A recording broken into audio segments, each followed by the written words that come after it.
Took up the issue of whether to renew Kern County's contract with Dominion Voting Systems, as some expressed concerns over voter fraud in the upcoming elections. 17's Robert Price has the outcome.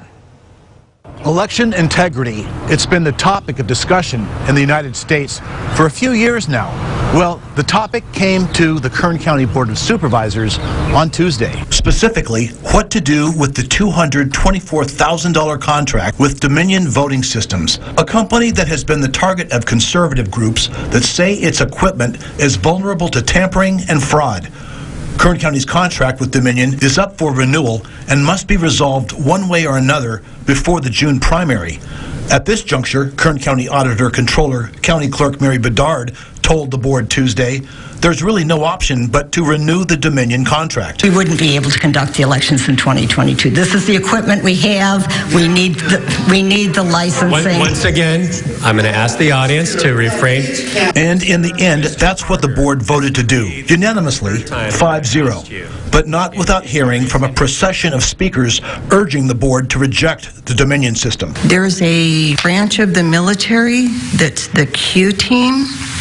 They caught everything live as the corruption happened 2020 and before. This is how elections have been stolen worldwide for quite some time, but it's been caught by the Q team. I saw it. I saw the evidence. My understanding is that Joe Biden is our president because of Dominion software. So that's all I need to say. Is it, though?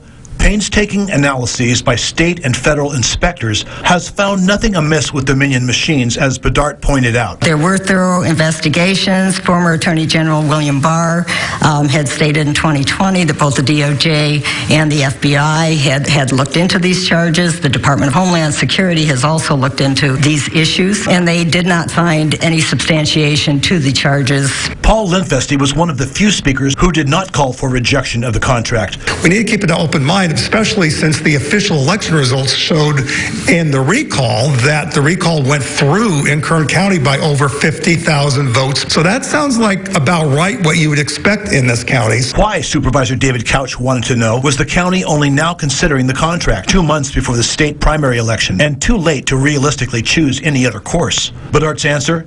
Ambiguity in the previous contract. The 5-year prepayment of the annual license fee was perhaps the issue that caused whatever the ambiguity was in the original contract. You thought it was going to continue on an annual basis. Yes. Yes, despite all the criticism, Dominion voting machines approved for 1 more year. Not without controversy this year, perhaps not without controversy next time. In downtown Bakersfield, Robert Price, 17 News.